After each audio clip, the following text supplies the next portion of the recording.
Ah, that's good to have you finally there, because when you work at home, it's so abstract. You don't see the faces. And now it's really fun. It starts to becoming fun. I'm really happy to be here in Somerset House, and I thank everybody, to all the organizers, for this wonderful morning and for coming. First of all, I have to present the speakers, that we invited for this Fashion Displacement. It's the fifth? It's fourth. The fourth that we did. First we did New York one, the Florence one, in Berlin, and now London, which is great to be here. So Baroness Lola Young, I wrote so many things, and you scratched everything. You crossed them all out. What remains to be today is honorary professor of doctor in law in the School of Politics at Nottingham University. That's good. You are on prestigious boards such as Royal National Theatre, South Bank Centre, and the Commissioner of Royal Commission for Historical Manuscripts. You did quite good work there. You are, of course, an ambassador for Ethical Fashion Forum, the Made by, not true? Well, yes, kind of. Each of those organisations have kind of mutated over the years, but in principle, yes, I'm still with them all. Fine. And then what I, of course, love is that you are co-chair of the Foundation for Future London. That sounds to my... with the London College of Fashion, yes, kind of, that sounds to me very exciting. Judith Clark, we know each other since many, many years. Yes. You're professor of fashion and museology, co-director of the Research Center for Fashion Curator. That's right. In the University of the Arts. You are trained as an architect. Yes. You're Australian. I am. Yes. I admit. Yes. You shifted towards fashion curating and began to realize the parallels between design and dressing. You had that wonderful gallery in London. Is it coming back? I'm not saying it's anything. It's a dream. Come back. It is coming back. Yes. And you curated a number of exhibitions, the Chloe one, Chloe Attitudes, and of course I can't not speak about Spectres, When Fashion Turns Back, an exhibition we did together in Antwerp. Yeah. You are the author of that magnificent book, The Concise Dictionary of Dress, that you wrote with your husband, Adam Phillips. So that is already a nice curriculum. We can later talk on what you are working today. Susie, I'm not sure I have to present you. You are the famous blogger. Everybody knows you. You had writing and observation of fashion for several magazines already. Do I have to name them all? The Business of Fashion, Elle, Dazed, you had been featured in W, Vogue, UK, Japan, and so on. Is that true? Yeah.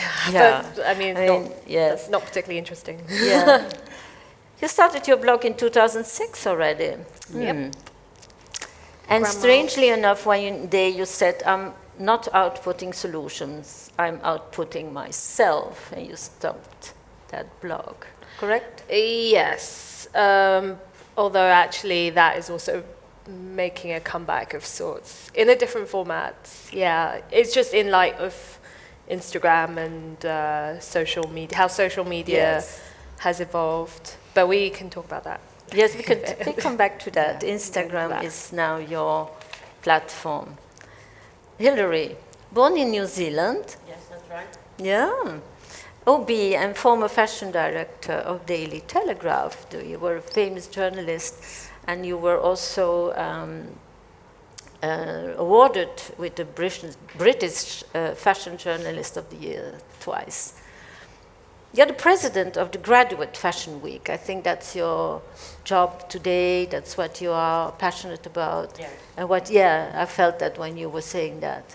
And I've only been president for, I think, 3 months. Oh. I'm still feeling my way. Yes, but that's the most exciting moment. But I've been a trustee and involved with Fashion Week since it began. Since the beginning. Yeah.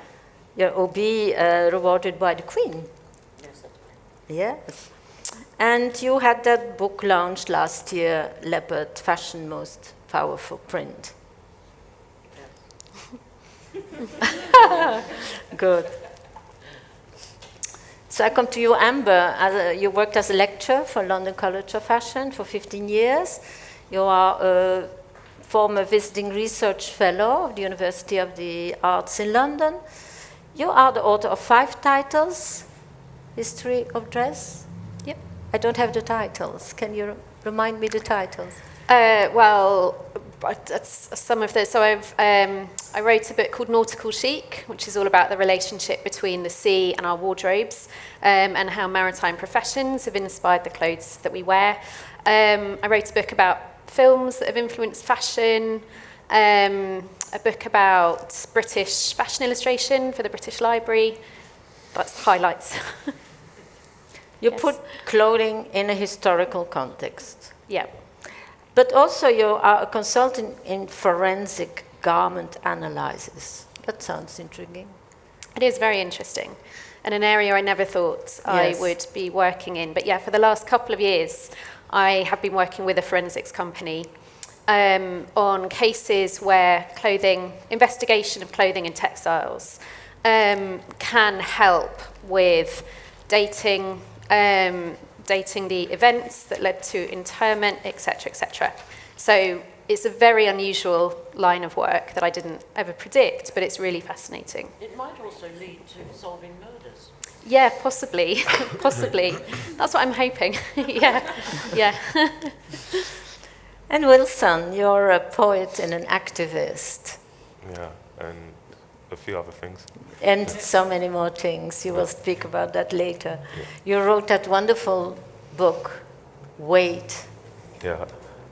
Essentially, it's a collection of poems and short stories around the different ways that we consume and the effects that our consumption has on human behavior and the environment. So, yeah, how does what you eat affect how you develop and stuff? So it kind of goes into how we consume objects, how we consume other people, and how we consume ideas. And then beyond that, a lot of work has gone, I blended that with fashion a bit more. So it's gone into doing various projects. Say, I've got a documentary coming out in the next week around toxic chemicals in fashion and its effects on the human body. So it's like how our choice in what we consume has an effect on us. Wonderful. You're an observer. Thank you. Good. And Danilo Venturi, you're the head of the school. It's you who are inviting us. Thanks to you, we are all here. Thanks to Polimoda. And we worked together for many years. And we have a lot already said to each other. So I hope today we will have more topics to discuss. Well, every time is new. Every time is new. Yeah. So to bring you in the mood of fashion must be, I wrote 53 fashion must be's because normally people said fashion must be and then ask somebody and they don't know what to reply. So I thought of reading them very shortly and then we started discussions. So fashion must be dark, exciting, embellishing, dramatic, romantic, successful, sharp, inspired, the mirror of society, embraced, bad taste, superficial, entertainment, economically viable, personal, made of quality fabrics, based on passion, managed, disturbing, created, not designed, produced, distributed, loved, a container of ideas, the reflection of a personal attitude, tailored, ethical, discussed, authentic, multi-layered, a conversation, global, inclusive, curated, based on concepts, a lifestyle, a fantasy, expensive, affordable, intriguing, sexual, ethical, powerful, social, tribal, intellectual, explained, an obsession, suffering, a project, a dream. If you can add more, please send them to me, the ideas, so I can write on them. So we start now with the discussion, and of course my first discussion goes to Baroness Lola Young. Just Lola will do, thank you. See, she's always scratching. I'm not in Parliament at the moment, so... That's good. Dear Lola, as a chair of Social Politics and Consumer Protection Subcommittee, my first question to you is the following. Can we stay locked behind our computers and watching what's going wrong in the world? Can you describe your role and what can we do? Gosh, a little question to start with then. Not insignificant in these troubled times, as we're so used to saying. It almost feels like not quite a trick question about staying behind a computer, because it's essential actually to be online in one way or another, or to be absolutely informed. To have your to be informed, to have your finger on the pulse and find out what's happening.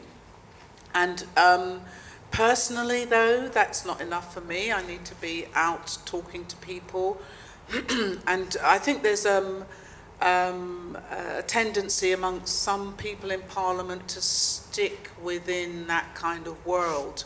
And so then what you do becomes almost like an academic exercise. Mm-hmm. But that, again, is not really for me, although I appreciate you need research, you need evidence, you need to have a sense of how politics work. But to me, the lifeblood of it all is actually interacting with the key people and organisations and institutions that are involved in this world.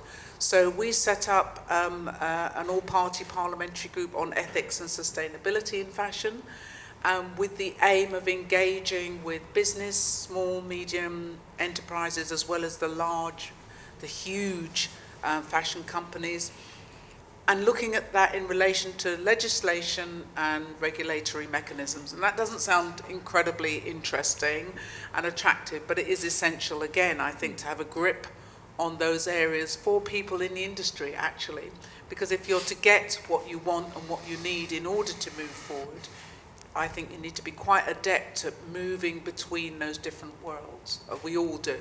So that would be my response to both parts of your question, really. For me, it's a constant learning situation. So at the moment, I'm trying to think into the future. So it's good for being involved today, and what we might need in terms of legislation around such things as environmental sustainability and modern slavery. And particularly the latter has been the focus of my attention and work over the past 6 or so years. Yeah, thank you. So fashion must be social, is that okay for you? Absolutely. I mean, to me, everything is political and everything can have an impact in terms of addressing issues like social injustice, inequalities, and so on and so forth. Absolutely key to me, and my whole career, whichever part of the cultural and creative industries I've been involved in, that is why it's not why I'm here, I love that area of work. Of course. But to me, it doesn't mean that much unless it has a contribution to make to world benefit. Absolutely. As we say. Yeah. Yes. Okay, thank you. Judith, as an academic and a curator, I continue that side. You certainly agree that fashion must be the mirror of society. Now, it's a very complex society. Yeah. Is fashion capable of capturing these tensions of today and the changes of the world? It's like all of them. We're going to be slightly flawed by some of the breadth of the questions. I think if you're asking me as a curator, then every time you're thinking again what you want to mirror, because it's such a selective thing. You know, we're always selecting which aspects to quite literally showcase.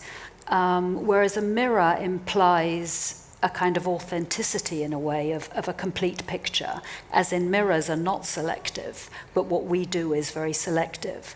And so thinking about the question, I think it's somewhere between those two things about comparing what we do to the idea of a mirror and which bits we're willfully leaving out, which bits are being inadvertently shown, like a mirror, you know, that it's very difficult to edit. And so I think that's where, for me, the tension lies. And I think, I mean, teach on a master's program at London College of Fashion on fashion curation. And I think what I'm more and more, of course, urging our students to do is politicize what they're doing, of course, as we all carry such a responsibility. But it's about looking again at the objects that have been chosen to be more exhaustive in terms of what they might mirror and what we're doing intentionally. It's to be intentional in our work, I think. Yes, something I think around there. The world is changing so much, so we look differently to the mirror or to the garment. Yeah, and of course it's too complex for one narrative, which is why I love your idea of all these words, because we can't possibly exhaust the mirror. You know, it's just an impossible task. Yeah. But I love the fact that you've kind of fragmented it in this way, such that, you know, we can have more voices. Yeah, we can have more voices. Yeah. That's interesting. I jumped there to Wilson. Hello. Yes. Fashion must be criticized. Yes, definitely. Definitely. Thanks to your book, Wait, you have a voice. Yeah. And but are CEO managers listening to your voice? How far get your voice? How far is it going? You're still at the beginning, but are you feeling that your voice is going broader and higher up? Yeah, I feel like it's with any trying to communicate to any new audience. Of course, they're not new to fashion, but in terms of what I'm trying to convey, I think it is new. So it will generally take some time. Like, I don't, to be honest, say some of the ideas I share or how I feel about certain things, people get them a lot quicker than I expect a lot of the time. So my ideas on how we consume and its effects, I would probably say I don't expect to see any shift or change for like another 10, 20 years maybe. But with regards to, say, managers or CEOs and stuff, I think everyone is generally receptive of ideas, not just from me with regards to sustainability. It's just more so how profitable is it, or is it a necessary switch that needs to occur right now? So it's as a response to that, it's also trying to find better ways to appeal to people, because you're never going to get anyone to change their approach or say like a company structure or anything by just saying you need to do this or you need to give up fashion weeks or something like of that sort. It's more about where can you meet them in the middle, like what are their problems. So I think it's been, it's just a lot of listening, and I think I'm getting a generally good response. You're finding solutions, but are you critical enough to the rest who is doing things worse and badly? I don't think I'm not. Kind. I don't think I'm critical enough just yet, because it's difficult sometimes to walk in somewhere and say like, "Hey, this is not. This is terrible." Yeah. Yeah, or just say I was doing some consulting with a very large brand. They've set out like a sub company, and that's where they're testing more rapid ideas of say, oh hey, we can really do a lot of sustainability stuff, and then it's just conversations around like say, oh, you want to invest more in fake fur, or just others say petrochemical-based materials, and it's like, that's not really great for the environment or for anyone, and it's taking the time to really explain it. But like you said, it's a difficult thing to just kind of blast someone with this information, but we're getting there. Yeah, the more you get the voice, the more you can be critical. Yeah, exactly. Okay, that's done. And then it's a time-based thing as well. Like, people don't trust, just because I've been in fashion for a few years, people don't really trust me as much, just because it's like, oh, hey, you're new to the scene. So purely by me being here for another 5-10 years will give people like, oh, he's been around for a while. That makes sense. That means, good. Amber, you're a historian and you put clothes in a cultural context. Strange that even today, with all the freedom of dressing, you are divided in tribes. I don't know.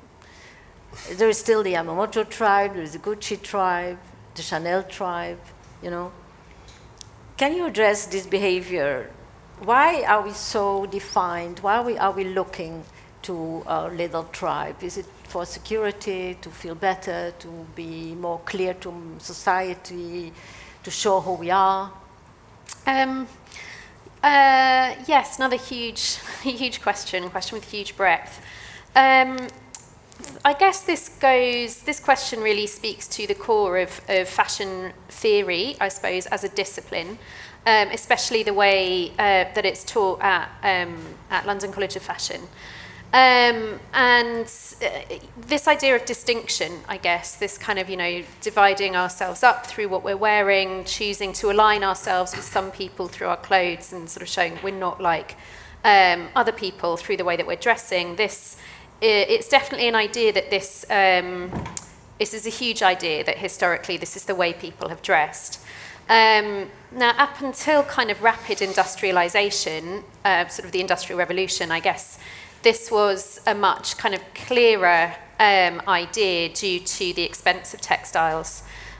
Before industrialization, textiles were one of the most expensive things you could own. They would be bequeathed in wills, passed down, not just clothing, but any kind of domestic textiles, any kind of textiles at all, really. So it was the idea that it sort of fitted into the hierarchy of society, I suppose, this sort of implied hierarchy. You could very easily see who had a lot of money by what they were wearing through the types of textiles they were wearing. So this kind of class analysis, I guess, and the sort of the way that people dress according to that is a big idea within fashion theory and history. And it was something that governments sought to preserve, or monarchies sought to preserve a lot in the past through things like sumptuary laws, where they would sort of put on the statute books or issue decrees over who could and couldn't wear certain items. So often the very expensive items would be reserved for monarchy or sort of surrounding aristocracy. This idea of sort of maintaining the status quo, I guess, and have status be very clearly visible through the way people are dressing. Now, obviously, it's more complicated now, with the fast fashion system that we sort of exist in. This idea of dressing according to your wealth or status is really, it's very, very the waters are very muddied. But I do certainly think that in some ways, the way that we dress is how we're presenting ourselves to the world. And it can be, in ways, it can express our identity, but it can also act kind of as a mask, as a way of disguising ourselves almost. But I certainly think that this idea of aligning ourselves, our identity with certain people, and not with certain others, does still have a lot of currency. We see it especially now. You were mentioning around sort of political issues, and fashion, I think, at the moment is incredibly political. And we see that on a most sort of basic level with the Trump MAGA cap versus the sort of pussy hat that was seen a couple of years ago at the women's marches. I guess that would be sort of the most basic idea, that we're literally sort of wearing our political allegiances now on our heads in that case. So yeah, I think there is certainly still currency in that idea. So fashion must be tribal, or is the word tribal not correct? How would you say it? I'm not really keen on the word tribal, to be honest, because I think it has quite colonial connotations. Yeah, me neither. That I don't like, really. So how do we call this segmentation then of society? Yeah, that's a tricky question. Someone else might have some ideas. I'm not sure it's an accurate description of where fashion is today either. The word tribal to me actually, I don't know, indicates this sort of kind of just straightforward, straight-lined, follower of fashion, whereas fashion has become so fragmented, and it isn't dictated actually by just the big conglomerates anymore. Where people find their fashion identity today, I'm talking about like let's say a new generation of fashion lovers from like 13 onwards, you know, they are seeing things like through so many different platforms. You know, through Instagram, you'll have like these random brands that just come out of nowhere. You and I have never heard of them, but they have a following. So it's become so much more fragmented and less about tribes, and actually probably, and to the, you know, disappointment of big fashion companies, you know, it's not dictated by them. It's not dictated by heritage media either. So actually, I would question the word tribal, just even as a description for what we're seeing today. It's like that Hermes group, that Gucci, you know. Those, I mean, of course, they would like to think that they are dictating Yeah. things, and yes, they have a lot of clout and a lot of money. In fact, image making has never been stronger as it is today, because it is so important. And they, you know, the amount of images that a brand creates is like 20-fold, 100-fold more than 10 years ago, because they have so many more channels and they have to disseminate so many more images. But it doesn't necessarily mean that they have absolute clout over everybody, you know, like, and it's, they like to think of people as consumers or, you know, just pure customers. But I think a lot of people, especially a younger generation, would identify themselves differently, or would like to think that they are actually avoiding the system, as it were. Wilson probably knows, has more insight into that. I mean, this is how I, just from pure observation, just from speaking to, you know, in fact, there's even like just sort of different words or different terms. Like, for instance, there's a term called the Visco girl. Visco is a photo editing app. It makes everyone, you know, look like they're in a Polaroid camera or whatever. And it's like this aesthetic that defines people as being more sustainable, anti-big brand, almost anti-fashion, or they're into specific aesthetics that are not controlled by big conglomerates. So that's, or normcore, another aesthetic that came up like a few years ago. You know, we're seeing, like, I think a lot of movements that are actually probably trying to go against the tide of fashion. I would also take issue with the concept that tribal is somehow colonial. I think that's absolute rubbish. You could go right back to prehistory, the wandering tribes of Israel. And to me, the word tribal kind of implies a sense of belonging. And whether that be expressed in terms of clothing or culture or what you sing or where you live, it's a sense of identity. And I think people have needed that since time began. Yes. And I think it's just as important today, whether you dress in Chanel or whether you dress in Primark. Yeah, but it's about who does the defining, isn't it? And who has the power, which is part of what you've been suggesting, is who has the power to control or to monetize people's desire to belong to a particular group or not. No. And I think it's absolutely legitimate to say that tribal certainly became a colonial construct, because it was used in order to, it was part of that whole divide and rule scenario that was going on in carving up the empire. Yeah, but you're talking about Gucci, Prada, etc., etc. But that was what Judith suggested in the beginning. It really is determined by money. If you wish to wear Gucci constantly, or Prada, or whatever it might be, you do need to have a lot of money. So it's really money that is the dividing factor, not necessarily class. I'm very happy with those discussions, because my next question was, fashion must be explained. And so there is so much confusion about different things of how we define fashion today, how we define style, trends, and so on. And that was one of my topics. We have to explain better how fashion is. And that was one for you, but you answered it already.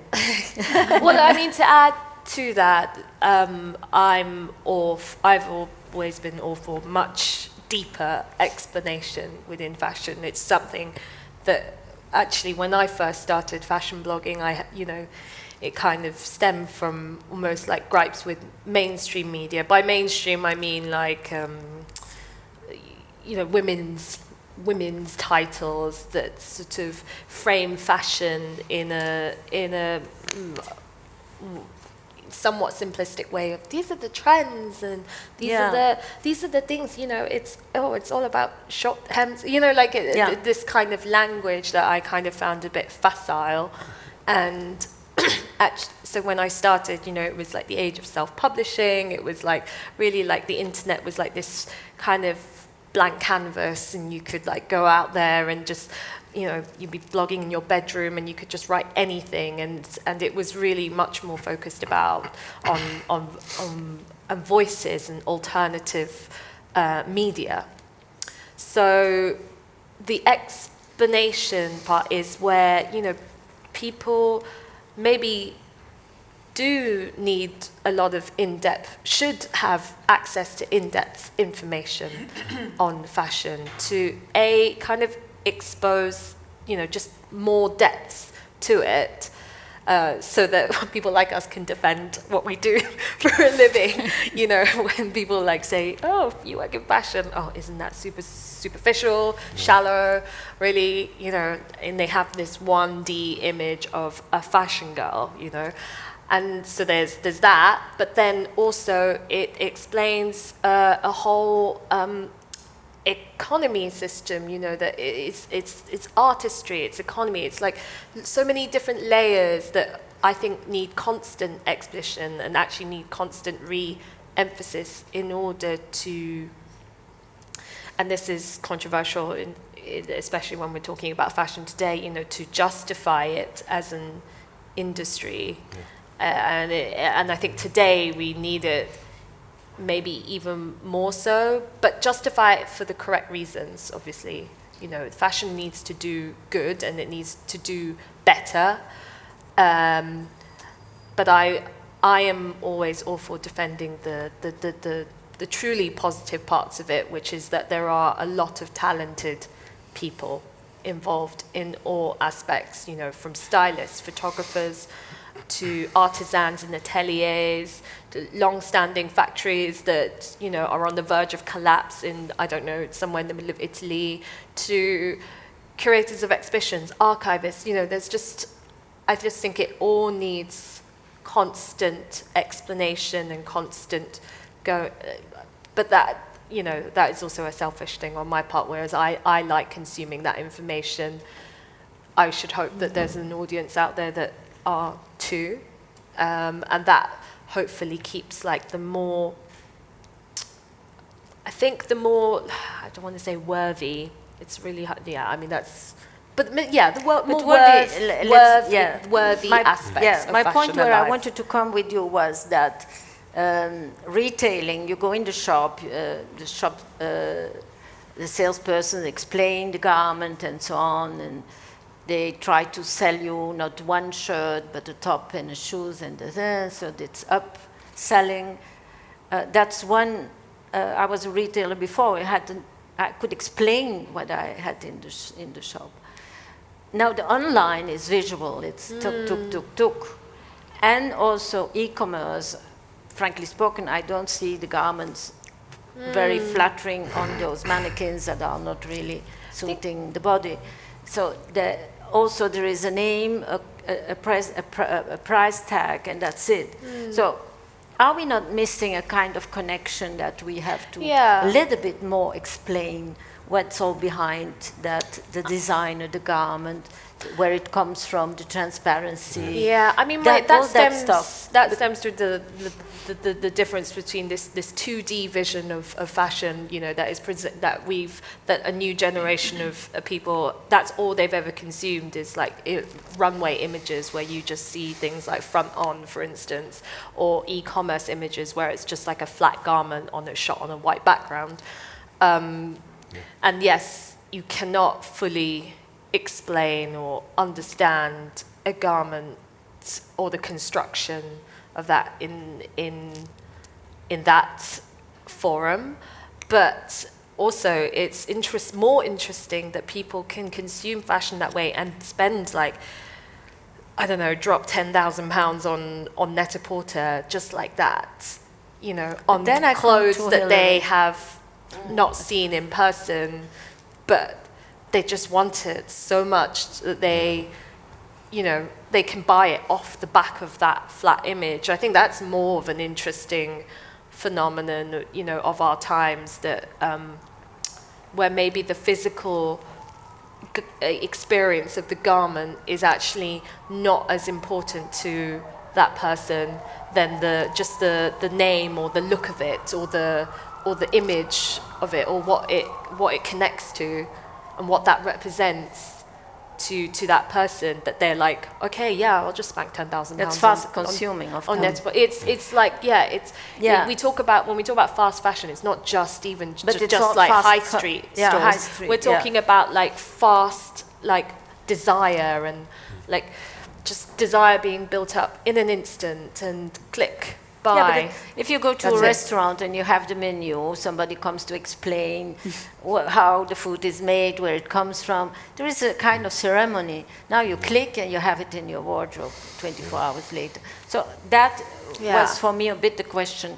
Do we miss that kind of thing? No. I mean, I'm an in physical store. I like the whole experience and someone that was offline and telling online me question about this sleeve or this fabric, but I think for the most, let's say, where fashion is today, that isn't what we're seeing, and it's for better or for worse. Yes. Okay, it contributes to an economy, but it sort of diminishes maybe just appreciation of what has gone into it, and the fact that, you know, that they might wear it once or twice, the real value, and resell it. You know, that's why resale business is so big. Why sites like the Real Vestiaire Collective, why are they like getting so much investment today? Because, you know, the market of like just sort of the churning cycle of new clothes and you know, is astonishing. So fashion must be explained. I'm quite convinced now. I mean, I've always been convinced. Yeah. Fashion must be exciting, Hilary. You had so many shows. You saw so many shows. You wrote about it. You explained it in many ways. Is it still exciting? Are you still excited? Absolutely. Yes. I mean, every time I sit down at a graduate fashion week student show, I mean, it could be Leeds, it could be Edinburgh, Glasgow, Cornwall. Fine. Oh, can you hear me? Yeah. I usually have quite a loud voice, sorry. Maybe you don't need it even. Yeah? It doesn't matter where the college is from. It could be from Penzance, it might be from Wales, or anywhere in the country. The lights go down, the lights come up, and there's a sense of excitement because you don't know what you're going to see. Is it? And I love it too. Anticipation. Yes. But I think for me, there was one adjective you left out from your list, which I would say is purpose or purposeful. And that fashion I will write it. has to have a purpose, or Fashion must have a purpose. I mean, even if it's just a question of keeping us warm or keeping us dry. Great, thank you. Then that's its primary purpose, perhaps. Yes. But there must be a purpose behind it. Yes. The way it's designed, the way it's made, the way it's constructed, the way it's, you know, there's some reason behind it. And that's been, I think, true since the fig leaf, which we could actually say is the first example of sustainable fashion. Yeah. That's a good one. You know, but I think, me too, I'm critical, I'm trying to understand the whole thing, but when you're in Paris and you see a beautiful show, you're excited, and that excitement is still why we do that, why we are working in fashion. I would agree. I mean, I think excitement is one sort of factor, but it doesn't only come from the runway, although it does a lot come from the runway, but I think it comes from just discovery. Yes. And I think the way the whole world has become much closer and smaller in a sense because of the internet, because of social media, has opened up possibilities that nobody could have dreamed of. Yes. And in a sense, the whole idea of it almost is the people's fashion. Sorry, Tony Blair, but it's kind of like the people's fashion that anyone can almost have or dress any way they want. They can spend a fortune on it, or they can go down to a charity shop, or a retro shop, or a vintage shop, and almost become their own designer, in a sense, even if that is perhaps in part inspired by an image they've seen on the internet, or something they've seen a model wear. It is a sort of every man's fashion, or every person's fashion. Me. Is fashion modern? Must fashion be modern? Is that what she says, that modernity? Are we dressed, are we... I think fashion is tribal. I know that we all don't like this word, and we can change it. I mean, we can redefine this word. But it has always been tribal. If we think to subcultures, these are tribes. If we think to cities, so try to think today when we say menswear in London, menswear in Florence, blah, blah, blah, blah, it's tribes. And then we say Gucci, Prada, blah, blah, tribes again. And then it's also tribal because the way we consume fashion today is mostly online. And what we do for consuming fashion is tapping, tipping, swiping. And this is the monkey again, it's tribal. And online we create tribes because people fight each other in tribes online. And then there's something even more that comes from an experience I have with my daughter today. She's 12. And she saw me in Facebook and she said, "What's that?" And I said, "It's Facebook, come on." Very old. And then I said, okay, now I'm modern. And I go to Instagram and she's looking at me and say, Old. No, old. What we do now, she said, is to create our own groups between friends. And then we go to shops, we take pictures, we go along the street, we take pictures, we share, and we fight. And lately they are fighting about two sportswear brands because one of the two is not sustainable. They read online that it's not sustainable. So they all switch to the other one, and some of them are, keep on consuming the other one, so they fight each other, and everything happens in groups in WhatsApp. So isn't that tribal? I think so. And is that then modern? It's very primitive and very modern at the same time, because then we go to the point of what fashion is, and we are trying to define it today. For me, it's the expression of yourself, whoever or wherever you're coming from, and so also a reflection of the society. And how to define yourself is a process of taking away what you are not. If you take away, get rid of what you are not, also in your wardrobe, and you start with that, and you arrive to the point of what you are, which is maybe a couple of t-shirts, a couple of jeans and sneakers, and that's it. I don't know. For each one has its own definition. And this goes to the point, which is not minimalism, it's the point, So, and the point is modern. And every time we make this exercise, we make it in a different way because we are a different person in a different era with a different spirit of the time. So we define and redefine, and this process is very modern every time. So yeah, I mean, when you listed all the words one after another, I felt somehow fashion is all of them. Also when they are in contradiction, because fashion is full of contradictions, right? Yeah. That keeps us going. Yeah. probably. Was that the question, the answer? Or, I don't know, It I'm was not sure. A bit of a trick we did. I come back to Lola, to you. And fashion must be produced. We have so many billions of garments who has to be produced. It's becoming a real problem. Lower cost production is needed for fast fashion companies, transport is polluting and so on. Why are we not producing locally, supported by governmental bodies, or more locally, that we avoid all the from A to Z traveling, investing, and so on? Well, it's interesting to perhaps question that idea of locally, and to cite it as being it's a very complex set of things that you're talking about that are embodied in that word localism or locally. No, I mean in situ. Yeah, and I think you can make maybe a comparison with food. Yes. Which is, again, it's quite a complex thing.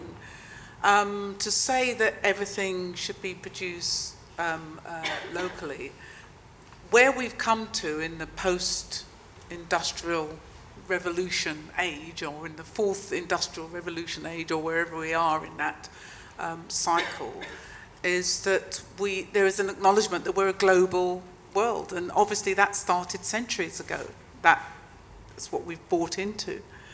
And as part of that, and again it encompasses this idea of modernity, it's all about sleekness of production, and everything's really slick, and so on and so forth.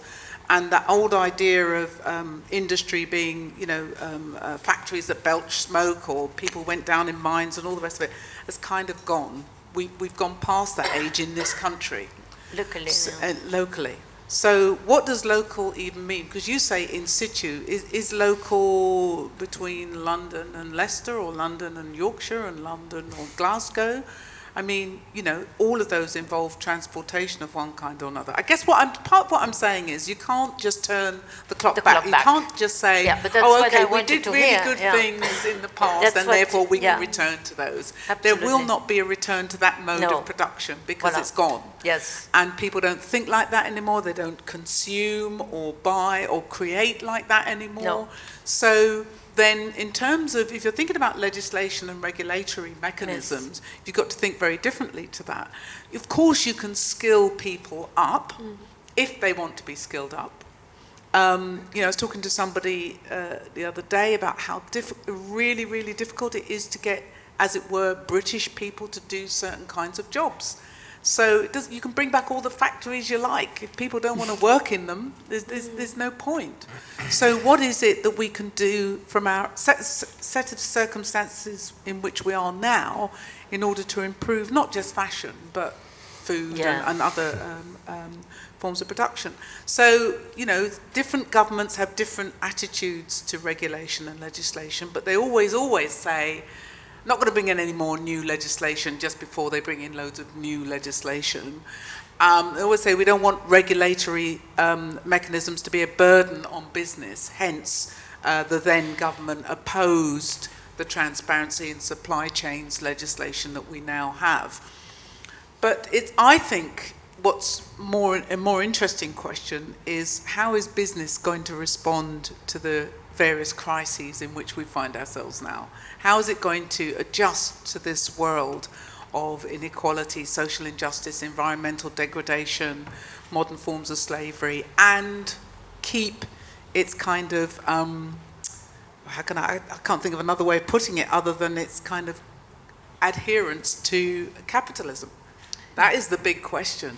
That goes way beyond thinking about, shall we build a factory to make clothes here or there? Yeah, and a really good recent example of this, I say quagmire, but when Louis Vuitton opened up a new factory in the States, you had the whole Arnault family posing next to Donald Trump, okay, so they are onshoring, they are creating jobs and opportunities, but they've also politically aligned themselves with someone who is deeply reviled.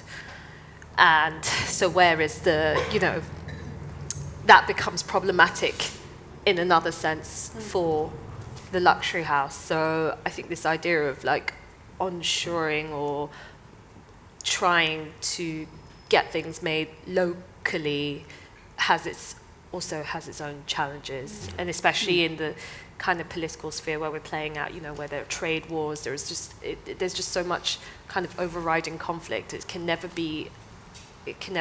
These things can never happen with like a pure and also, agenda. There's no guarantee that within that factory or elsewhere, no matter how high-end the brand is, that there won't be people being paid below the minimum wage, working in horrible conditions, etc., etc. It doesn't mean to say because you bring that stuff back home, as it were, you're going to eradicate those practices. But I'm searching for a solution that the button, the seam, the garments, everything comes from a different side of the planet. Then we make the prototypes in another country. Then comes back the thing. Then we have to do the fabrics from different. Then we make it, and then we produce it, and we send it back all over the world to all the suppliers. What's going on if you would follow that kind of part of all the different things we have on our bodies, in our garments, in our wardrobe?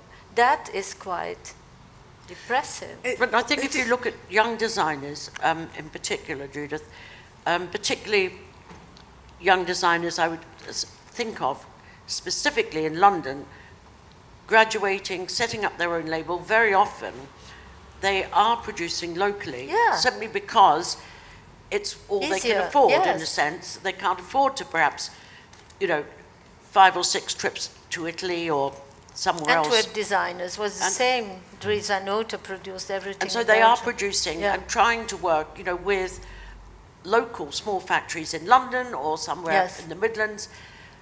But maybe government could extend some kind of helping hand to young designers starting out, which maybe so they don't have to pay so much in business rates, or that they get some kind of tax incentive in return for making use of local skills or local manufacturing. Well, that's a nice example of the Antwerp fashion movement in the 80s.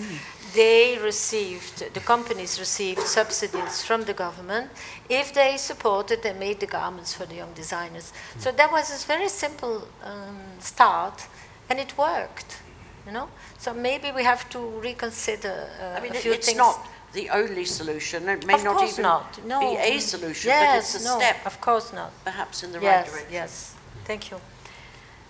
I come to bad taste. That's a difficult one, is it?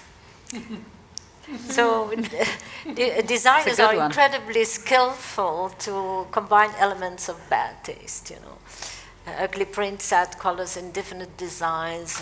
I don't know. Pointless decorations. But you, Judith, you with your husband did that an amazing exhibition, The Vulgar, Fashion Redefined. Also Camp in Andrew Bolton in New York was an interesting exhibition. But how do we react to bad taste? And is it because of freedom of dress? Is the freedom becoming everything is possible also bad taste? To go back to 2 bits of your question. The first, you listed some things that you associated with bad taste. And I think one of the things that Adam and I noticed when we started thinking about the word vulgar was the degree of certainty people brought to the word. Absolute certainty that we, whoever we are absolutely clear about what we mean.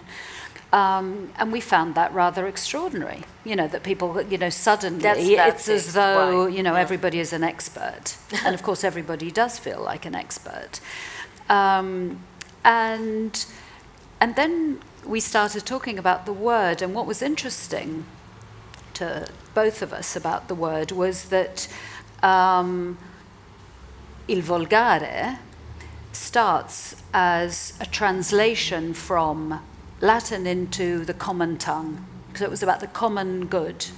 It was translating things that were rarefied into something shareable, and that was to us entirely positive. You know, this was a common good and a shared good, and how extraordinarily divisive this word had become. And it persists as something that is so divisive when it includes within it pleasure and sharing and sex and all sorts of things that are kind of corrupted when you put them under this new banner of bad taste or vulgarity. And so that's what the exhibition really was about. It was about unpacking the associations to this word that had become so sort of awful. And I think underlying it, which we've all alluded to today, is how populism as a word has changed. You know, and something that on the one hand we all, I'm speaking on behalf of all of us here, so you've got to forgive me, believe in terms of a common good, and that has been turned into something else politically. And people have spoken on behalf, leaders, let's say, have spoken on behalf of an idea of the people, or a kind of nationalist view of the people, which is a different thing. It's not the one I'm again taking the liberty of speaking on behalf of all of us, but the one that we would want to believe in, and a common sharing that we would want to believe in. So that's interesting. Now, the fact is that fashion must be is also very difficult, you know, because it could be, it should be, it may be, it's eventually. But if it must be, then it's challenging our critical, aesthetical experiences and history. So it's a difficult one. Yeah. That's why I gave it to you. Thanks. Go back to that famous quotation. Yes. So fashion exists, therefore it is. Yes. Yeah. So for me, it must have always a kind of tricky bad taste, because it makes it more interesting. Yeah. So fashion must be period. Yeah. Otherwise it's a bit boring, is it? I mean, one person's nipple tassel is someone else's idea of normal attire. Yeah. Yeah, is it? Not mine. Wilson, fashion must be powerful. Yes. It must be powerful. It is powerful, but it be powerful? Very powerful. So I think, of course, that it has a tremendous power, bad or good. But what you are doing in your work, in your research, and so on, is it a bit a reaction against power? Is it like a more humble approach? I would say it's because we're moving into an age where it's less about the fist and it's more about the open hand. So I don't know, you look across history and most battles, whether ideological or otherwise, have just been won via pure violence. However, we're now in a space where it's more about how can you convince someone with just telling them a great story or getting them to relate to an idea. So I think with regards to my work, it's more of how, in relation to power, I would say it's more about, just trying to shift power and bring it to a more open space rather than tied up within certain companies or individuals or whatnot. But I want to kind of harken back to a lot of what's been spoken about before, because I think fashion is very powerful. However, it's not really making use of the power in the ways that I personally think that it should, because I think fashion, which a lot of these conversations kind of pick up on, is still, because it's most people's primary form of expression, it's held in a space of luxury as opposed to going back to purpose, it holds no, a lot of people don't really give fashion the legitimacy that they would, say, I don't know, finance or agriculture or transport and automobiles. So it's also, it's for better or worse, well, both better and worse, it's resulted in a lot of things where that's a lack of serious regulation, a lack of support with regards to young designers, especially in this country, as many others. And also even going back to whether it's like, oh, a company's built a new factory in the US or somewhere else, it's become more of a conversation around how do we feel about that, as opposed to, is this I don't know, let's say, a beneficial move for, say, for the organization and the country or state or location that is housing that situation. So I think it is powerful, but it definitely needs to kind of, I don't want to say centralize because that's not a great word, but it's more, it needs to use that power to kind of shift perceptions of fashion beyond the idea of looking great and back into purpose as well.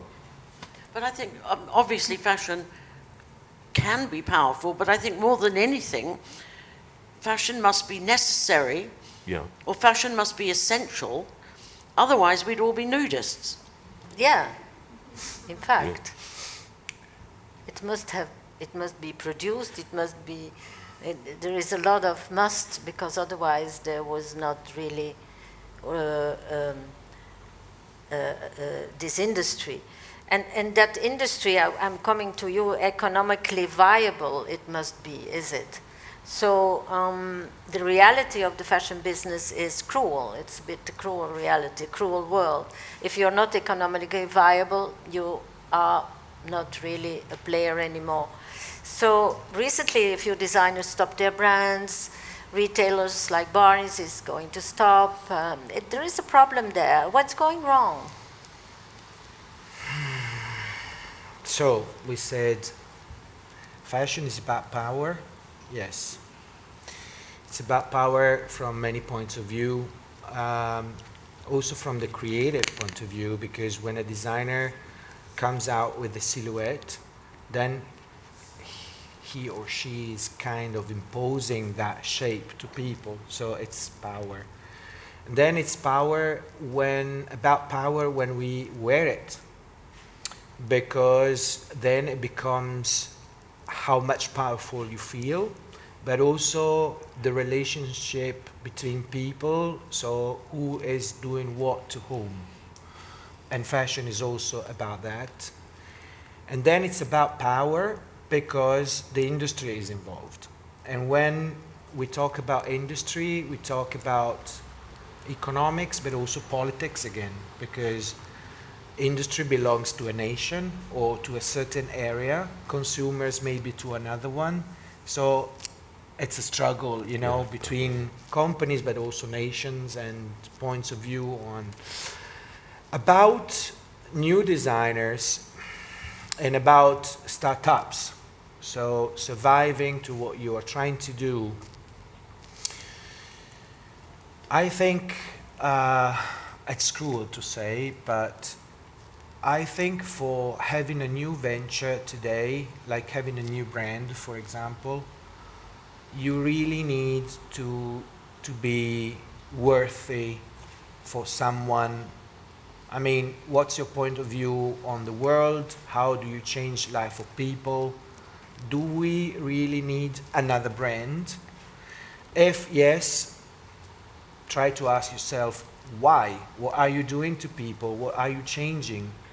Where is the benefit, So then there's another point that makes it difficult to start with a new venture in fashion, which is authenticity. When we talk about sustainability, it's because there's too much stuff around. We consume too much stuff. And we do it because maybe we don't know who we are. So we keep on trying and taking pictures and wait for the others to say, yes, you're cool. Meaning that we don't know if we are, because we are looking for an approval, right? So this is a mind pollution that creates pollution outside in the environment. And so this is true also when we talk about retail. So if retail is following that kind of consumption, the product becomes standardized. And obviously, people don't go to a shop if they can find the same thing online, maybe cheaper. If the competition is on standards, retail is closing. So I think then it goes back to the concept of authenticity. If stuff is more authentic, then there's a reason to go and shop it.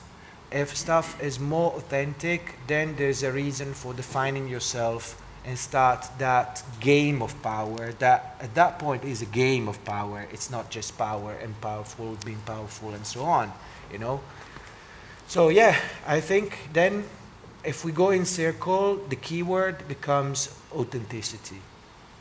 So fashion must be authentic. Authentic. And it must be based on passion, Hilary? Well, passion. Oh, definitely. I mean, certainly if you're a designer, there's got to be passion, because without it, it's sort of lifeless. I mean, there has to be passion, because that's what I think the entire sort of creative process begins with, this passion, this obsession, this need to express I something. believe, yes, I agree completely. And I mean, you only need to look at John Galliano's designs for Dior, which in the Dior exhibition, I mean, the passion that went into you feel it immediately. You can feel it. Yeah, if there's passion or not. And, similarly with, who else would, I mean, John, McQueen. Yes. There is definitely a sense of, I mean, sort of the passion has to come out somewhere, and it comes out in these amazing, extraordinary outfits. And you can look at them today, and they may have been designed or worn on the catwalk 20, 25 years ago, but you can actually feel that passion oozing out, and it sort of slithers over you in a way. Are you still crying on fashion shows? Sometimes. I haven't for a while. I think the last time I cried was, I cried once at a Romeo Gigli show. Yes, me too. And I cried once at an Alberta Ferretti, but it's only because my father had recently died, and part of her soundtrack was that weepy Italian song, "Oh My Beloved Father," and I'm afraid that just set me off. Yeah. But I have cried before in John Galliano shows for Dior. I cried many times, because in the old days. There's such beauty, but very often it's everything coming together, not just the clothes and the accessories, the hair and the makeup, the way the model, and the music. And the sound. And somehow there is this wonderful passion. Yeah. And you think, oh, that's fantastic. It's gorgeous. Yeah. And that's fashion. So that's the best one, so far. But no, I mean, to that point, so far, it's also, I don't know, I think it's somewhat like kind of a bit limiting to just define also fashion from that luxury standpoint, which is only like visible to like, or available, accessible to like a certain, sector of society.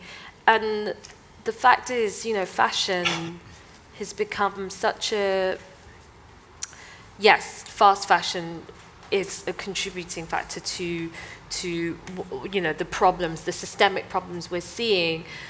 But on the flip side, who am I to say deny someone, I don't know, who gets like £50 a week and her joy is to like go buy a top in I don't know, Primark, Topshop, whatever, and she considers that fashion. She is buying a piece of fashion that brings joy to her, like for one night or I hesitate to, and you know, it's conflicting because obviously I'm not pro fast fashion. I don't support that, but I don't want to speak on behalf of a huge swath of audience. I think you're right, because I think there's a danger. I mean, it's really interesting, that conversation you've just had, because it reminded me of so many art historicals type lectures that I sat through, where people would say, oh, you know, you've only got to see the Rosetta Stone and you're immediately got this kind of access to this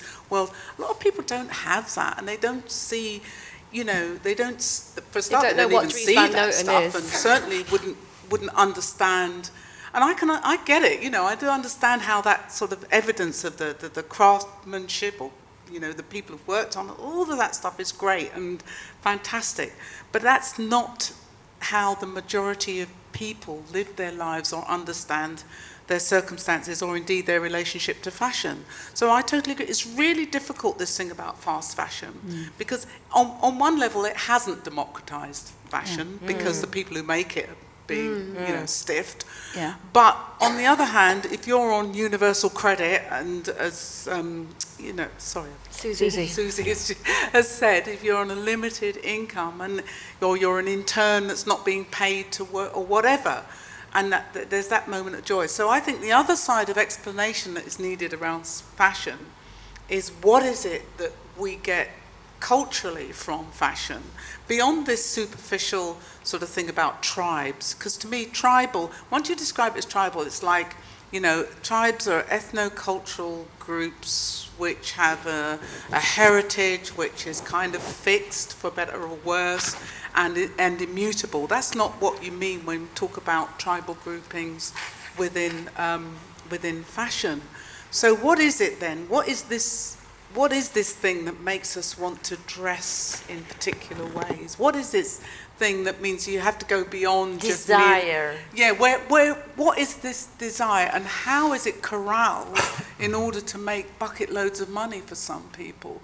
And incidentally, as we know, even at that very high end, there are some very dodgy goings on about who makes that stuff, and into terms of environmental sustainability and wastage of fabric and all the rest of it. So it's a very complex thing. When we talk about wanting to explain fashion, there's a whole lot more to explain that goes beyond the process of making, producing, selling and transporting. Yes, there is an emotional part in fashion that first I had my lecture in society, industry, emotions, and education. And emotions is something that is a big chapter in fashion. If we forget that chapter, it becomes a real industry that we have to understand, of course. But the emotional impact for me, and I think for many people who work really in the fashion business, is actually also the driver. And I was coming to Amber because I said fashion, and it's a little bit coming as a flow to you, and that we say, look how multi-layered we are. We are all different approaches, different intakes in that industry.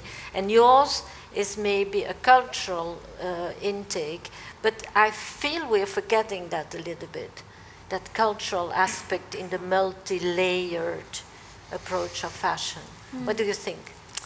Well, I mean, my approach really is historical, is looking at how clothing has been worn, produced, understood throughout history. It's really sort of kind of a material culture approach, looking at clothing as objects and what that can tell us about the lives of people who've worn these clothes, but also the lives of people who have made them. So, I mean, I think we can already see from the range of views here that multi-layered is a very apt description, I think, of how people view fashion today. I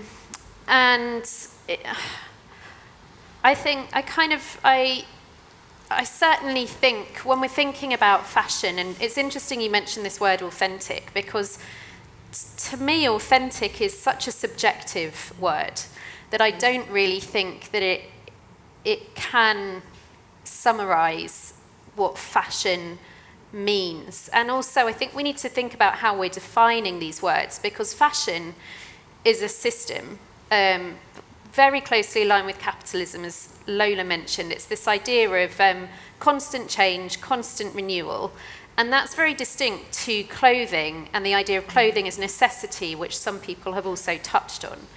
And actually, a lot of the work that I do is much more to do with clothing than fashion as a system. I do a little bit of work looking at sort of, designers and history in that way, but it's much more about sort of lived experience, and lived experience also people who have made these clothes. For example, last week I was in Blackburn in Lancashire, and they have a brilliant first year of what they're hoping will be a biennial, British textile biennial. Now, Blackburn is a mill town, an old mill town up, so a place where a lot of the textiles were manufactured. And they did an absolutely brilliant job of getting together different artists, different people, different makers, different theorists to really consider the place of clothing, of textiles, in the lived history and lived experience of people in that town, and how textiles still have such a legacy there when so much manufacturing has become globalized, has moved overseas, and the impact that that has on the residents of this town. We see the same thing with, coal mining towns. It's still very closely embedded into these people's identities because it was their livelihood. And so what do you do in the wake of, this huge sort of industry moving away from towns? And I'm not really sure how this relates to your question per se, but that is kind of, for me, I would much rather be discussing the place of, textiles in history and heritage and livelihoods in that way, rather than discussing whether someone would rather wear Gucci or Prada. And so I guess if we're thinking multi-layered, I just wanted to bring in that extra kind of layer, I suppose. Good. I have here two questions, maybe also for you, Lola, and also for Wilson, that ethical and inclusive fashion, how are we coping with this in this world? Because it's a topic that is really every day now discussed, but are we doing enough? Before I answer that, are we going to have time to have a bit of a discussion with people? We can do that now if they want to. Because I'd be really interested to hear, both comments about what's been said so far, but also this issue that you've talked about, or you've mentioned, you've thrown into the pot around ethics and inclusivity, because I think, again, they're very big topics, very open to debate as to what they actually mean and how they're operationalized, as it were. So that would be, I'd just be interested to hear from other people rather than the sound of my own voice. Who has a question?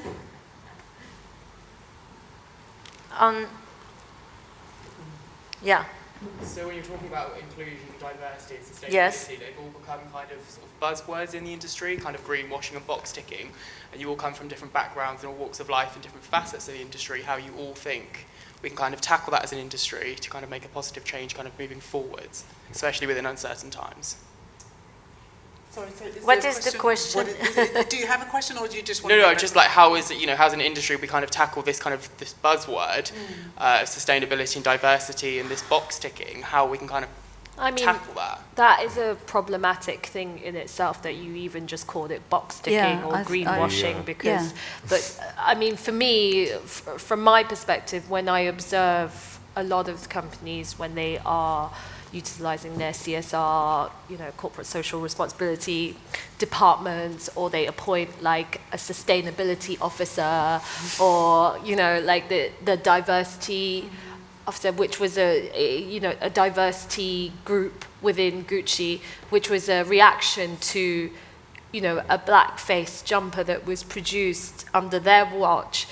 These kind of things, whilst positive in overall, it sounds a few kind of alarm bells for me, because they see it more as a reaction and rather than a genuine desire to incite change from within these big. And it's really difficult to I'm not saying that there are challenges to creating change. We're talking about changing,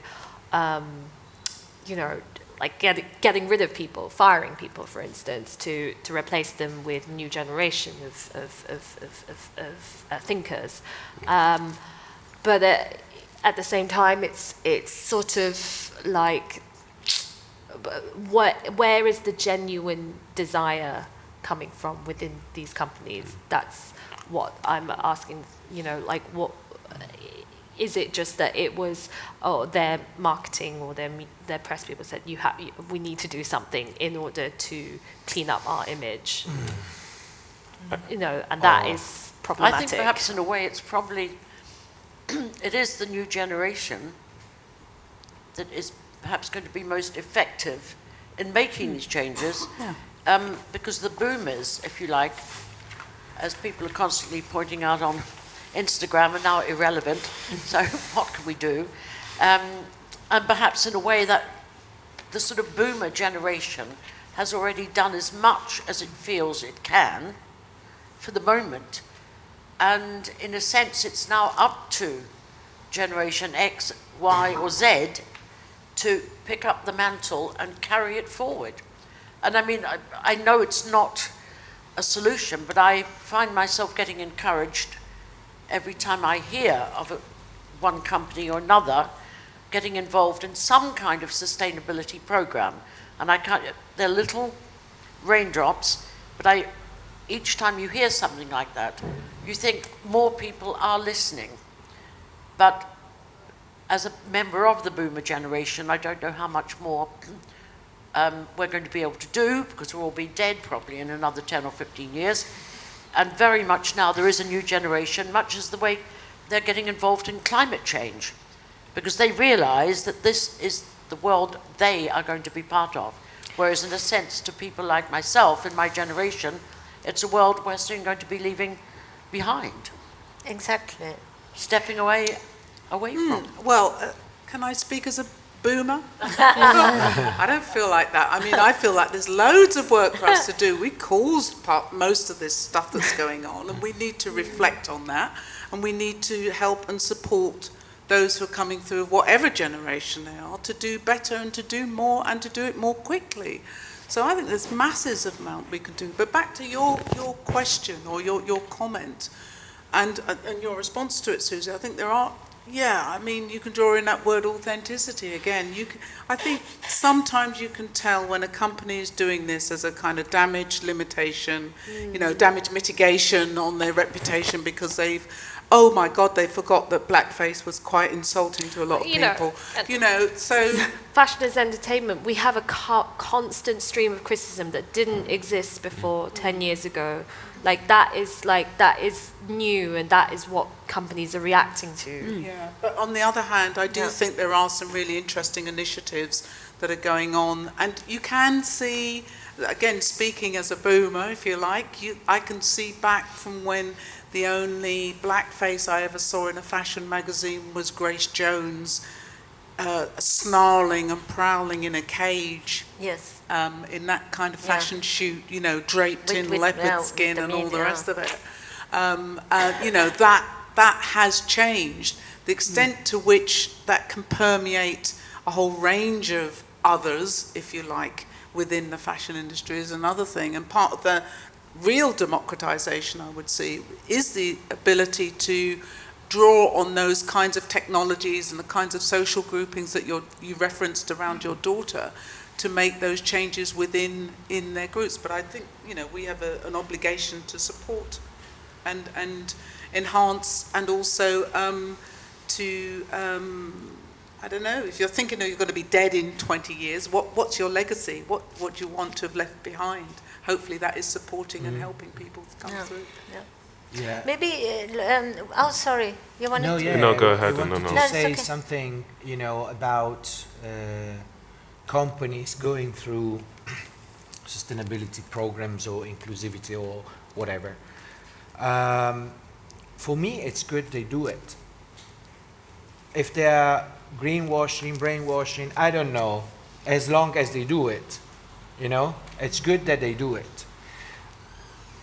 Nonetheless, it's not enough, because it all depends on the brain of people outside, not only from the companies to the world, but also from the world to the companies.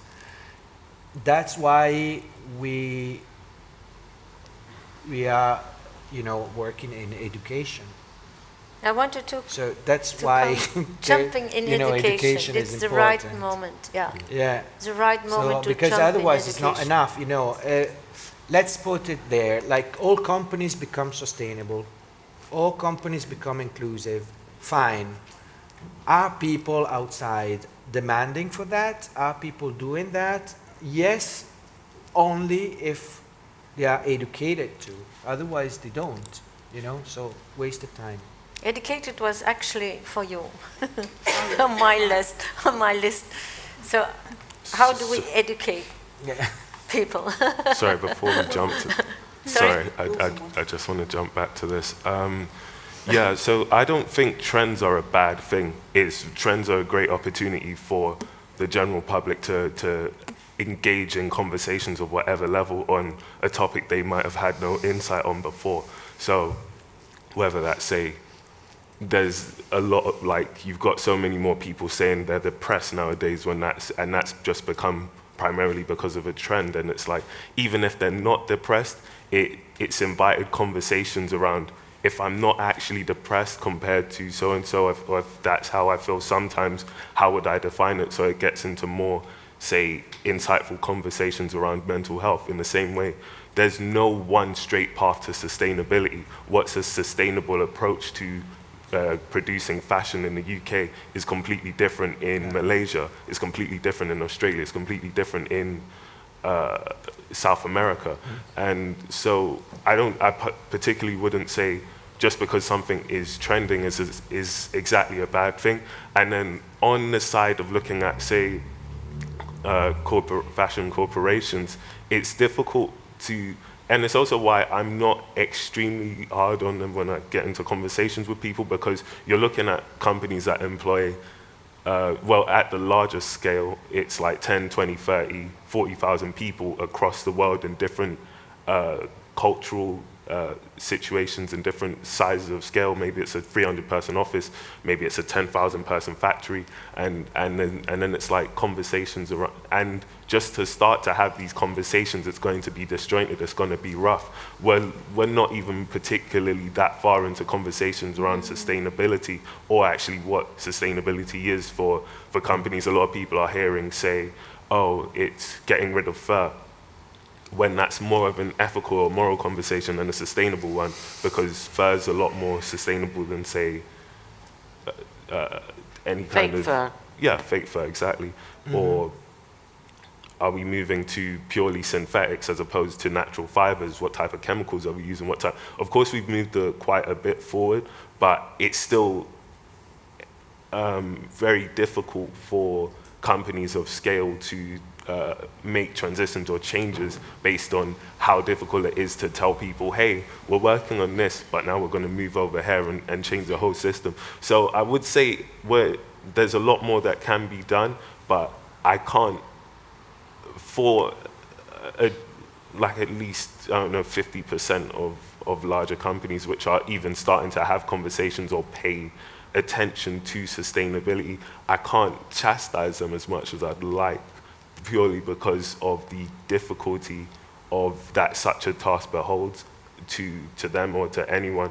But I definitely do think things are starting to move faster. There's a lot more coming together, like, say, in the last 10 years, you've got, say, the Copenhagen Fashion Summit, which is one of the only places where you have, you'll have an Inditex, you'll have a Nike, you'll have a Kering, you'll have maybe an LVMH, or all of these different people coming together who may have just normally competed or had kind of passing comments for each other. It's like now they're engaging in conversations around, oh, what are you doing in your factories here? What are you doing in your factories here? And how can we streamline or align to produce better things? So I can't say that because sustainability is in trend is a bad thing, but I think it's the start of something much more promising in the future. And I think the wonderful thing is, even in the last couple of days, Anna Wintour has just announced a new sustainability award or prize created by Stella McCartney, which is going to a London-based designer, Patrick McDowell. And you see Anna herself on Instagram reading this out, actually giving like a small speech. Now that's going to reach probably millions of people. And more of that kind of initiative, I think, is going to help. Yes. I don't think it's going to happen overnight. Same as climate change. It's a long process. Yeah, but at least I think we can take some comfort from the fact that, as Danilo pointed out, or Wilson pointed out, 10, 15, 20 years ago, the word sustainability hardly even figured in the fashion dictionary. Yeah. Yeah, and if it did, people were like, oh, I'm going to have to ask my lawyer first and then I'll get back to you. Yeah. But now, I mean, it may be a buzzword, but at least it's a word. Yeah. And that is something. Yeah, I agree. So let's jump to education, because you started that topic. Danilo, how do you, whatever we said today, we had more, but we can't do it all. How can we translate these new ideas into education? What's your program for the future 5 years for your job as an educator and as a head of a school? Well, I think education today must be a conversation. So it's not about, a teacher coming there and speaking for 2 hours and giving an assignment and then there's an exam. It's not that. That is not education, especially in fashion. Because as we saw today, we need to talk. Second, we need also to teach. So we need also to give, instruments for talking. So it's complex, but I think it's much more human, direct, and based on conversation than before. And then you know perfectly that what we like to do is to involve companies in education directly for keeping it updated. And I feel also that there's a new generation coming that is changing everything, that is the Z generation. It's very demanding and very different from millennials. Very different, I would say opposite. And this changing everything again, because you need even more conversation, because this generation is all about, it's very introvert, it's very, involved personally, but not speaking out that much like the previous one. So yeah, if you ask me, I would say conversation. Yes, like you, Hilary, you have a lot of experience here with London schools, and they have since long education. Well, not just London, I mean all over. All over the world. Yeah. But especially maybe London is one of the first to have sustainability in the curriculum, I guess. And No. I would dispute that, because Edinburgh College of Art, for example. No, I mean UK. Well, oh yes, the UK. Yes, sorry. Definitely. Yeah. But what I've noticed at Graduate Fashion Week over the last, say, 15, 20 years, even without sustainability being a fixed part of the curriculum, is that many, many graduates in the last few years actually voluntarily, without maybe any encourable from the teacher or the tutor, are actually doing their final year collections completely sustainable. This year, for example, one girl made her entire final year collection from discarded Sainsbury's carrier bags and Marks and Spencer sandwich bags. And it was absolutely beautiful. And she was from De Montfort. What? Alison. Yes, from De Montfort University, up in Leicester. And another student from Bath Spa University, who was a knitwear designer, actually went around charity shops and bought or acquired old sweaters and jumpers and unpicked them and then re-knitted the yarn. And this wasn't because they'd been instructed you must be sustainable. This was something that just involuntarily is coming into these students, these graduates' minds, I think because of what they're reading, what they're seeing, what they're hearing about climate change and, you know, damage to the planet, pollution, even through, you know, probably David Attenborough's series. They're becoming sort of infused with the concept of being aware. Yeah, there is a movement. And, you know, it's really encouraging to see what can be done with old sandwich bags. I mean, one student last year who won the Trailblazer Award had made her entire, she was from Edinburgh College of Art, her entire final year collection out of old Royal Mail post bags, which she had to soak in, because they're really thick corrugated cardboard, and in order to make them soft enough, she got into the bath with them and rolled around in the bath until this corrugated paper became a bit more pliable. Now, I'm not thinking for a moment that this is the sort of concept we could apply to fast fashion or, you know, to Primark or to M&S or Sainsbury's, probably not. But it is, I think, a glimmer of hope for the future. Yeah. Good, let's finalize. Sorry. No, it's pretty fantastic. Finalize a bit, everybody can have the last word and then we can ask the audience.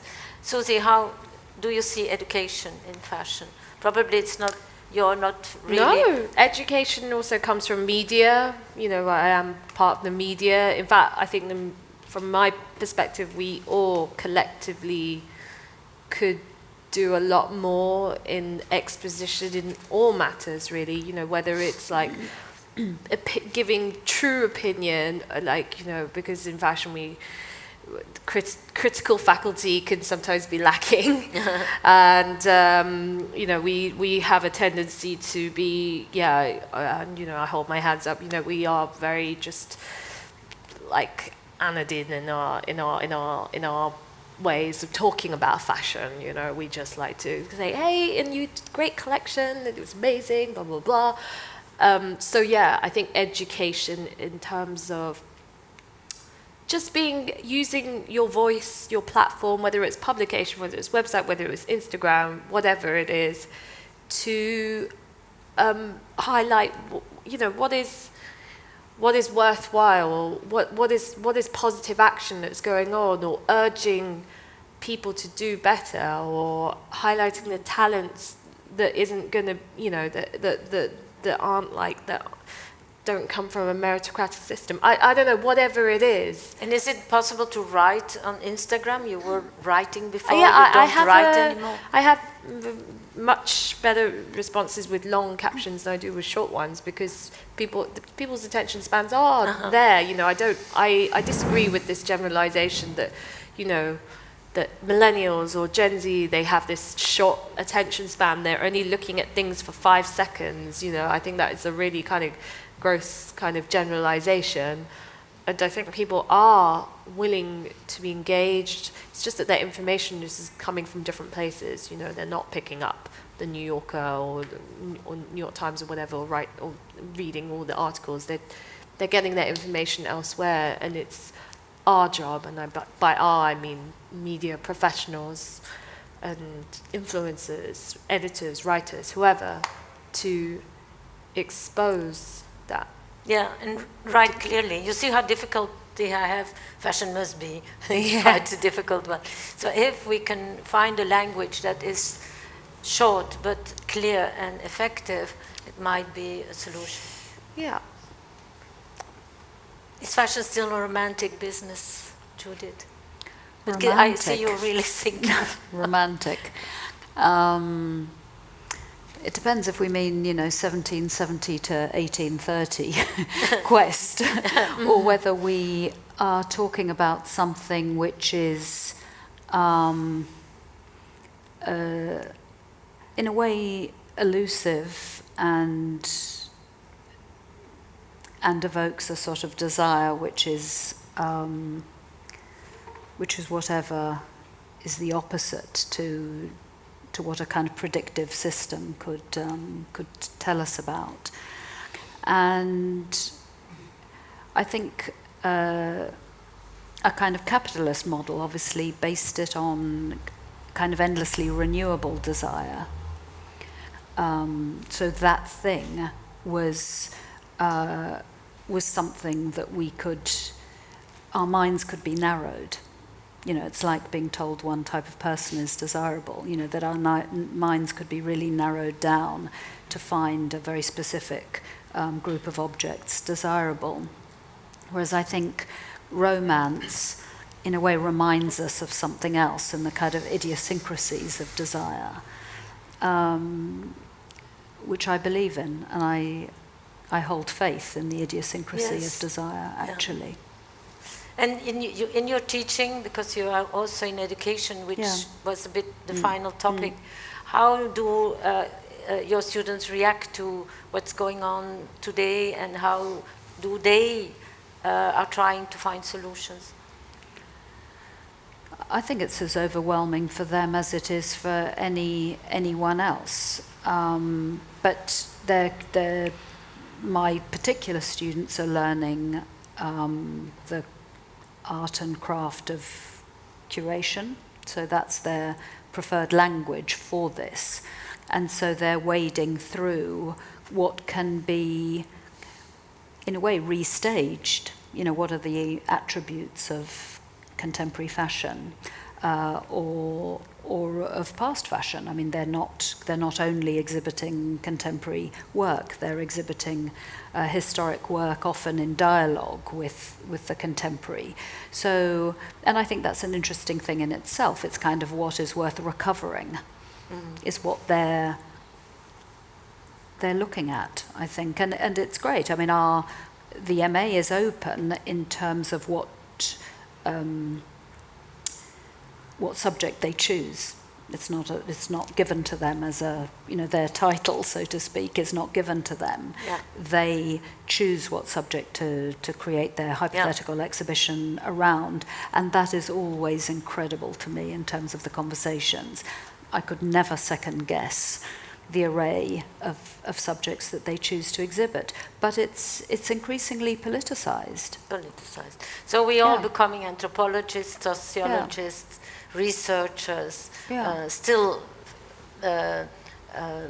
educators with passion and with a kind of romanticism in our soul, because otherwise you get to mathematic facts and you can't translate them to other people, because if the transition is not done with passion, then we are not really good educators. So you have the last word. Oh gosh, no. Well, I suppose what I'd say, I totally agree with Danilo about what education should be. It's not about pouring knowledge into these empty vessels. It is about sharing learning and having those conversations and making everything as participative as possible.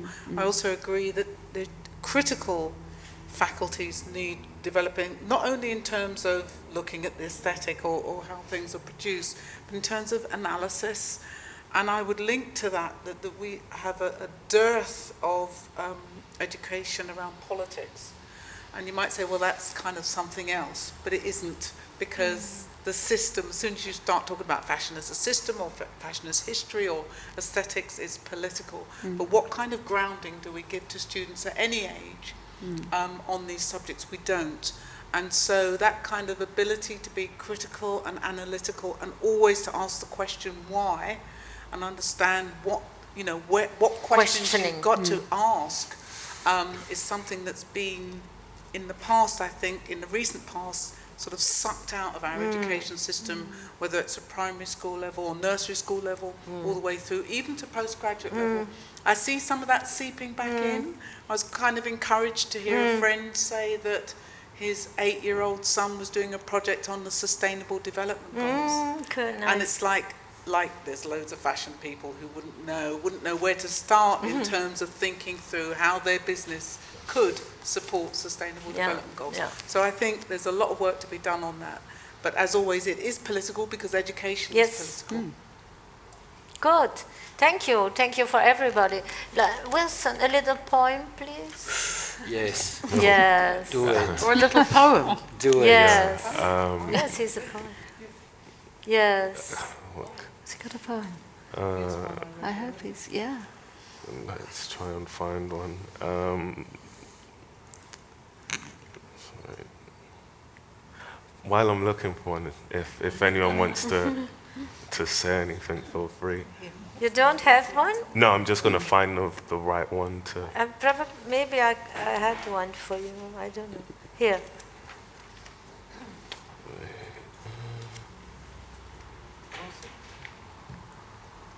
Is that a good one? I don't know.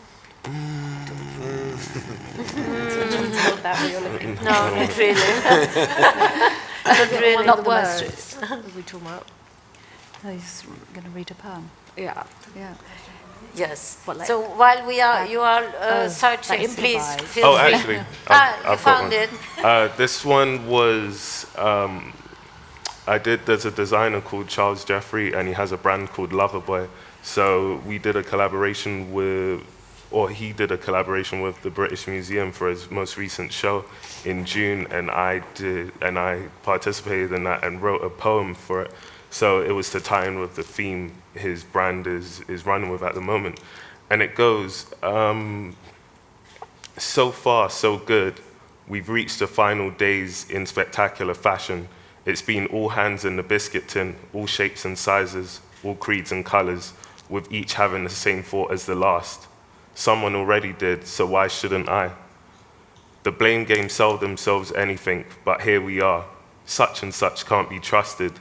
So and so aren't suited to look after their own. The hand in the biscuit tin squeezes the next wrist of the next like a vice. And so, another game with no winner, except for one or two.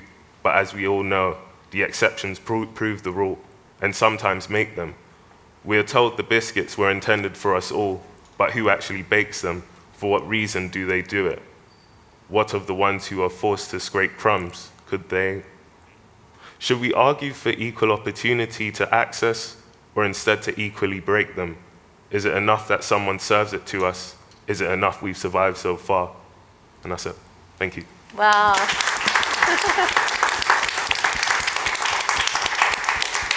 That was a great one. Thank you.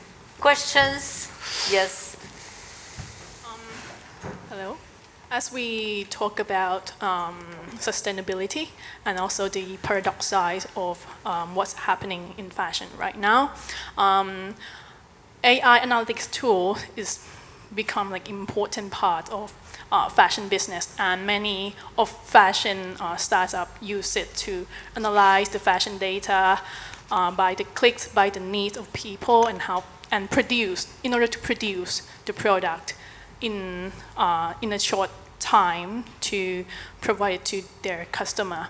And then many of trend forecasting company use the analytics tool to provide the information to their client as well. So my question is, what is the impact of this to the traditional trend forecasting provider, and is it still necessary to provide trend information for the trend company to provide the...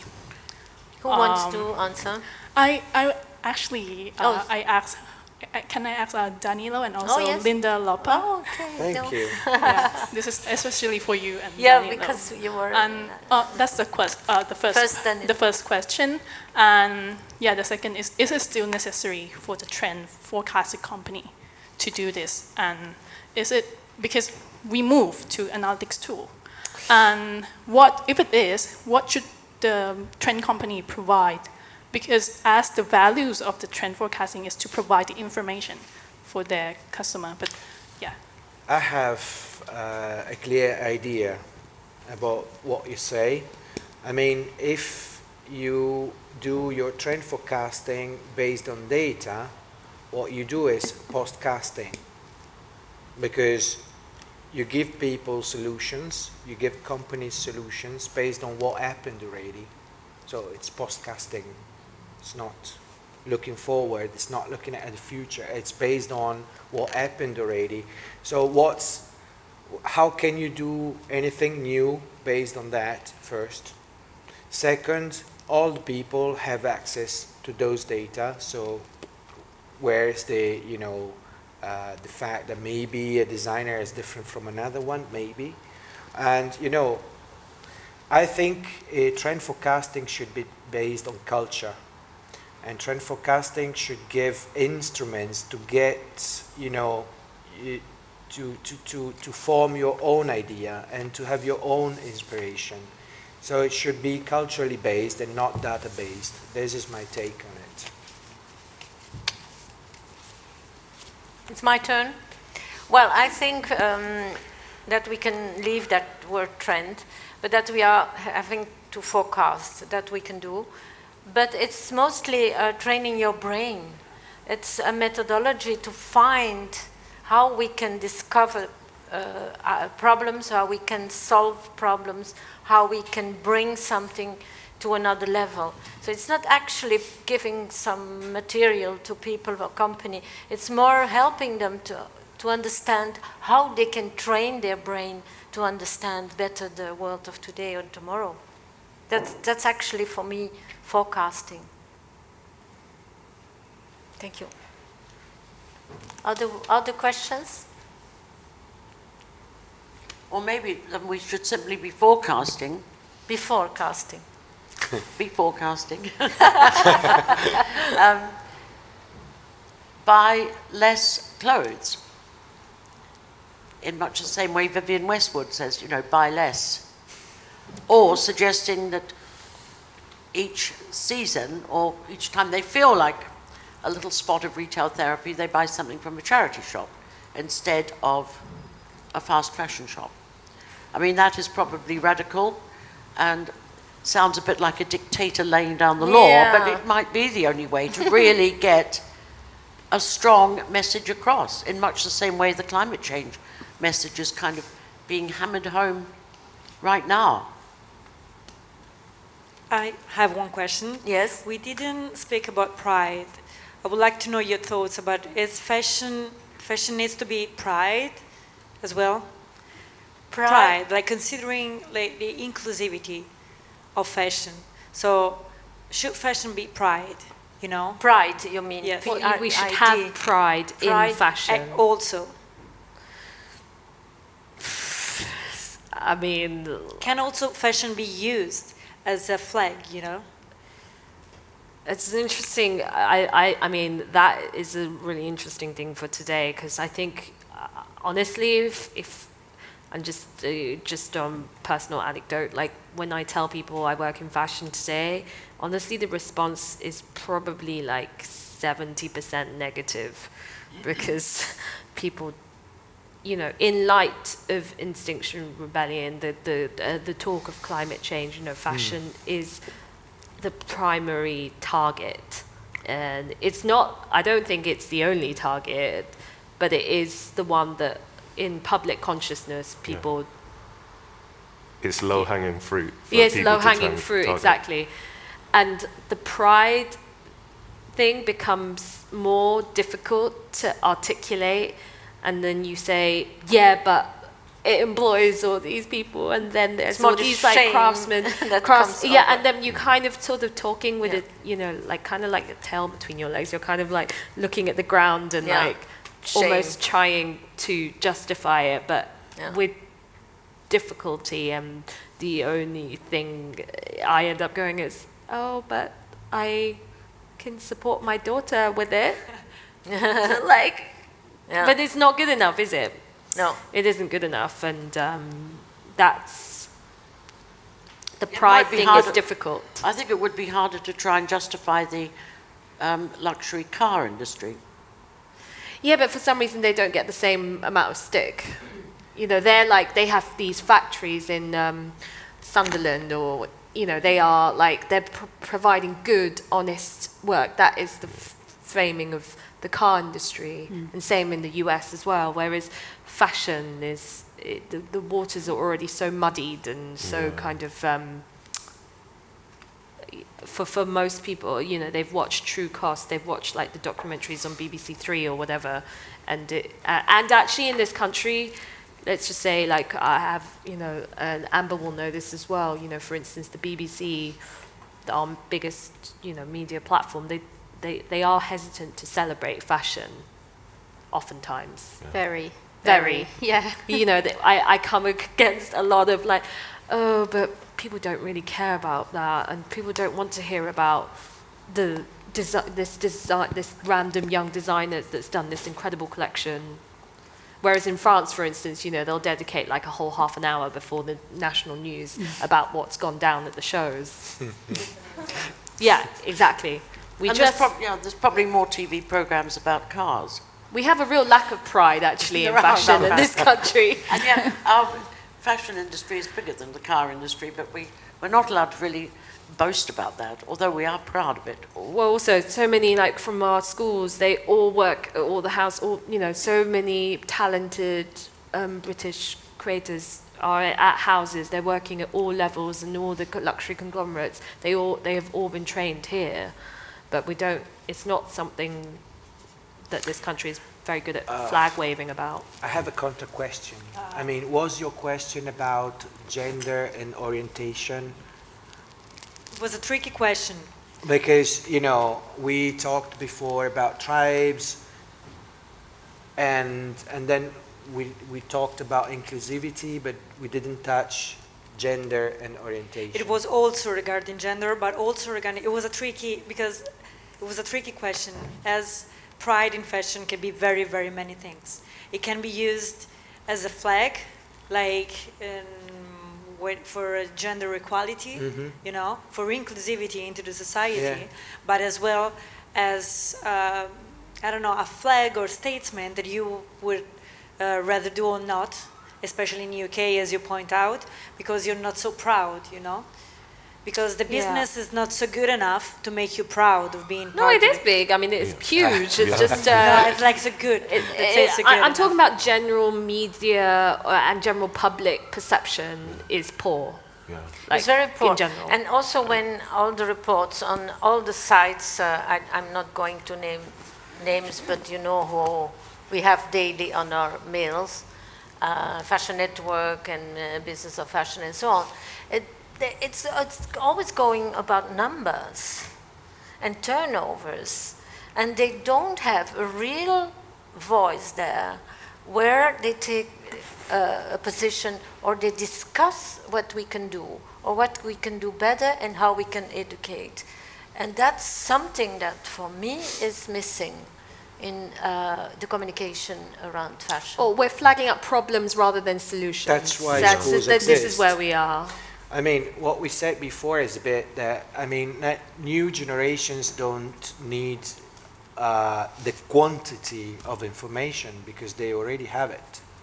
I mean, if you have Vogue Business or Business of Fashion or all others every day and you read them every day, you have a lot of information, also retrospective, also historical information. Then it's not enough, you have to deepen, but then you have different, you know, programs in school. Some people want the 4-year undergraduate because they want to go deeper and deeper and wider in what they learn.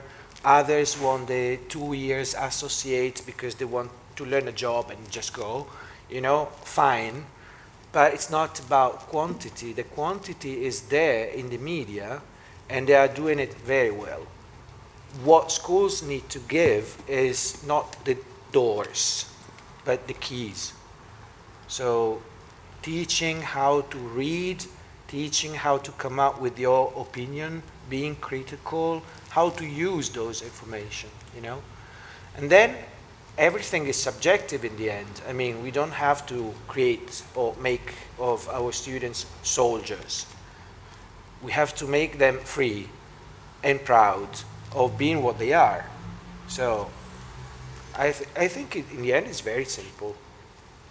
It's very simple, but it's very complex. And I thank you, everybody, for being here. I think we did the roundup of a lot of concepts. We didn't find solutions, but that was not the topic. It was also a difficult one to say you must be.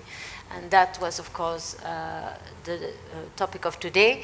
I think we all have to become anthropologists, sociologists, before having before going to the fashion show, and maybe after the fashion show, having another view on society. So there is a lot of work to do in whatever generation and in whatever moment where we are working in the business or are an observer. So I want to thank everybody, and especially our guest, Danilo. Thank you for bringing us together, and Martina for organizing everything, and thank you everybody for being here. Will be continued. Thank you. Thank you. It was nice.